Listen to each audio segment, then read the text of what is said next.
Salut à tous, bienvenue sur ma chaîne YouTube. Aujourd'hui vous me retrouvez au Mondial de l'Automobile à Paris pour vous présenter une voiture que j'attendais de voir en vrai depuis sa sortie et même depuis que je sais qu'elle existe. La nouvelle Alpine A110R, R pour Radical, c'est la version la plus extrême de la gamme A110. Il y a eu énormément de modifications qui ont été apportées à la voiture pour qu'elle aille chercher des performances vraiment impressionnantes pour cette catégorie. Je vais vous présenter la voiture en détail, ça va être la seule vidéo que je vais faire sur le salon parce qu'autrement il y a beaucoup de voitures électriques.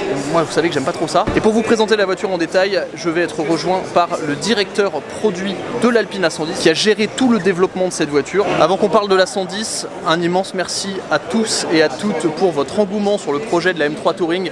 Honnêtement, je m'attendais pas à ça. Ça nous a fait trop plaisir avec Lucien de voir à quel point vous étiez excités pour que ce projet se fasse et excités par le projet. Très étonné aussi par la collaboration entre Lucien et moi. Je pense que le mot le plus adapté, c'est improbable. Mais ça vous plaît, voilà, ça casse un peu les codes, ça va amener du nouveau sur ma chaîne, je suis trop content de faire ça. La suite des vidéos arrive très bientôt sur la chaîne de Lucien, donc restez connectés. Et en attendant, on retrouve Xavier, le directeur produit A110, pour parler de cette A110R.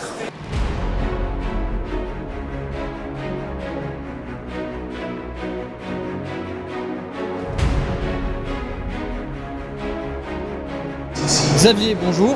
Bonjour. Tu es le directeur produit Alpine A110 et c'est toi qui t'es occupé du développement de la 110R. Oui, effectivement, c'est moi qui me suis occupé depuis le départ de la 110R. Alors, c'est une voiture qu'on a voulu développer en particulier autour de 3 axes. Le premier axe, c'est le châssis. Ouais. Le deuxième axe, c'est l'aéro. Et le troisième axe, c'est la légèreté. Ok, d'accord. Sur le châssis, effectivement, on a revu l'ensemble du châssis pour avoir quelque chose de beaucoup plus assertif, beaucoup plus piste. Sur la partie aérodynamique, on a réussi à augmenter l'appui. Je vais l'expliquer après en montrant les éléments autour de la voiture.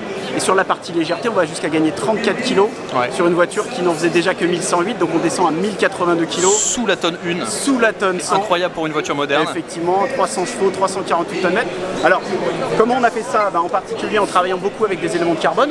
Donc le capot, on voit la lame à l'avant, on va retrouver le pavillon, la lunette arrière. Ouais, qui est magnifique d'ailleurs. Très belle pièce effectivement, qui nous a permis de gagner pas mal en masse en supprimant la lunette arrière vitrée. Le diffuseur qui a été entièrement revu et surtout au point d'orgue. À tout ça, c'est les roues structure carbone. Donc là, structurellement carboné, j'ai envie de dire, 12,5 kg de gagner par rapport aux 4 roues habituelles. C'est sur de la masse non suspendue, donc très important. Et si maintenant je fais un petit focus sur l'intérieur, alors l'intérieur aussi, on a effectivement travaillé la masse. Les sièges en coque carbone d'un seul tenant, avec des pads à l'intérieur, ça nous permet de gagner encore 5 kg dans la voiture, tout en microfibre. Et donc, tout ce package avec le châssis retravaillé, l'aéro et la légèreté, ça nous permet d'annoncer une voiture en dessous des 4 secondes, à 3 secondes 9 au 0 à 100, 285 km/h de Vmax. Et elle est vraiment taillée pour la piste, puisque développée autour des pneus semi-slick, on a un objet qui est très intéressant pour nos clients les plus demandeurs de sportivité, en particulier. Bien sûr. Alors justement, c'est intéressant à qui s'adresse cette voiture, parce que là, c'est pas juste une amélioration de la S, on est vraiment sur un produit qui est orienté piste. C'est vraiment fait pour ça. Exactement, tu as tout à fait raison. L'idée, c'était vraiment de recréer une version supplémentaire pour pouvoir aller adresser nos clients les plus exigeants en termes de sportivité, qui recherchaient le plus de grip. Et finalement, un objet d'abord taillé pour la piste et utilisable au quotidien, alors que la S, effectivement, on l'a plutôt faite pour le quotidien en termes d'efficacité sportive, avec la possibilité d'aller sur piste avec. Exactement. Et là d'ailleurs on peut voir aussi, donc tu nous as montré toute la partie aéro et la partie légèreté et châssis. On voit aussi que la voiture elle est chaussée en Pilot Sport Cup 2. Donc voilà, des pneus semi-slick qui ont plus rien à prouver en termes d'adhérence et en termes de sportivité. Exactement. La voiture, le prix est d'à peu près 100 000 €, c'est ça? 105 000 €. 105 000 € exactement. L'avantage du 4 cylindres et de la légèreté, c'est que le malus reste très faible. Exactement. Donc on est à quoi, 3 000 € à peu près en France? Je pense qu'on doit être entre 2 et 3 000 €. Voilà, ce qui est quand même hyper avantageux. Ça reste à vérifier, parce que ça évolue tous les ans maintenant en 2023, mais je crois qu'on n'est pas beaucoup plus haut que ça. Ce qui est génial pour une voiture avec autant de performance et une voiture aussi radicale. Il y a beaucoup de gens qui ont questionné le fait de ne pas avoir plus de puissance. Pourquoi pas plus de 300 chevaux? Moi j'ai la réponse, mais pourquoi d'un point de vue... Nous, très clairement, c'est parce que nous, Alpine, on est plutôt dans la quête de performance en maintenant un CO2 réduit, parce que c'est important pour nous, et en travaillant les 3 axes que j'ai cités précédemment, légèreté, aéro, châssis. Et tout ça, ça nous amène à une voiture sportive très performante, en dessous des 4 secondes au 0 à 100, 3 secondes 9, Ouais. et aller chercher des VMAX à 285 km/h. Oui. Tout ça en étant sous la tonne 100. Donc je te laisse imaginer le plaisir de conduite qu'on peut Bien avoir sûr. sur un circuit Pour avec pour pouvoir avoir déjà bien essayé toute la gamme Alpine, je la connais vraiment très bien cette voiture, et c'est vrai que là la R, juste la fiche technique fait envie. C'est rare d'avoir encore aujourd'hui des voitures qui nous font autant rêver comme ça. ça. Bah, merci beaucoup. Donc, et ça vient du cœur parce que je suis vraiment très fan de la voiture. Parmi les détails que j'adore, il y a vraiment les sièges. Cette malle arrière en carbone, j'imagine que le refroidissement a été travaillé parce que c'est l'un des Oui, alors, bien points sûr, importants de la voiture. Le refroidissement a été retravaillé. Je ne l'ai pas dit d'ailleurs tout à l'heure. Donc bien sûr, il est toujours aussi efficace sur la partie arrière. Sur la partie avant, si aujourd'hui on a une différence entre les roues avant et les roues arrière, c'est en particulier parce qu'on a voulu encore améliorer le refroidissement à l'avant. Et il est amélioré de 20% aujourd'hui, D'accord. grâce à des écopes qui sont travaillées sur la partie aéro à l'intérieur du coffre moteur. Ok, Du d'accord. coffre avant. Ouais, c'est vrai que c'est quand même un sacré pari de sortir des jantes en carbone comme ça sur une voiture. Combien d'exemplaires il y aura sur la voiture? C'est 400 à peu près? C'est pas encore limité, je crois. Non, cette version-là, elle est numérotée, non limitée. C'est ça, numéroté non limité, c'est les éditions Alonso qui sont... C'est effectivement la SL Fernando Alonso qui est limitée à 32 exemplaires. Ok, d'accord. Pourquoi 32? Parce qu'il en a gagné 32. C'est ça. Si maintenant il gagne d'autres grands prix d'ici à la fin de l'année, on saura en faire un peu plus. Je suis sûr qu'il y aura des gens qui seront demandeurs. Non, bah écoute Xavier, merci beaucoup pour ce petit tour. Merci de nous sortir encore des voitures comme ça. Merci à toi. Parfait. Alors je suis installé dans la voiture, j'avais pas vu mais il y a aussi de l'Alcantara partout au plafond. Le volant est en Alcantara. On retrouve vraiment l'univers de l'Alpine, mais alors ce qui me bluffe avec ces sièges, c'est que les mousses sur le carbone elles sont confortables et la position de conduite est géniale. On est assis très bas, on est bien maintenu au niveau des épaules. Je pense que ça va être un régal d'emmener cette caisse sur la piste.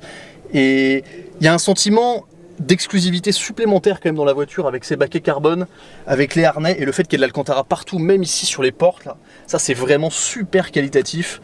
Ouais, vraiment j'ai vraiment super hâte de tester la bagnole sur piste parce que je pense que ça va être une véritable arme. Alors dites-moi dans les commentaires ce que vous pensez du placement de la voiture. Lorsque j'en ai parlé sur Instagram, il y a énormément de personnes qui ont dit oui, ça fait que 300 chevaux, etc. Mais en attendant, comme on vous l'a dit, il y a une histoire de malus qui est quand même carrément avantageuse parce que avoir que 3000 € de malus, entre guillemets que 3000 € de malus sur une voiture neuve, autant axé vers la performance, c'est quand même un truc de dingue. Et comme Xavier l'a dit, le positionnement d'Alpine, c'est pas d'aller chercher les chevaux à tout va, c'est le travail sur le châssis, le travail sur la légèreté, le travail sur l'aéro. Donc on est vraiment sur un développement sportif dans le sens pur et dur du terme. Bon voilà, on vous a montré la voiture en détail. Moi ce que j'aime c'est vraiment le capot carbone à l'avant, ça lui donne un air très agressif, surtout avec cette teinte bleu mat. Il y a beaucoup d'écopes, on sent que l'aéro a été très travaillé comme Xavier a pu nous le dire. Les jantes, bon, pour moi c'est vraiment le truc le plus dingue de la voiture, elles sont trop belles. On peut voir les grosses écopes ici sur les côtés. Moi ce qui me plaît c'est que la voiture là elle est arrivée à un niveau de look où on dirait quasiment une supercar. Alors on sort un petit peu du côté Alpine traditionnelle, fluide, un peu mignonne si j'ose dire. Là on sent que voilà, la voiture elle est pas là pour rigoler.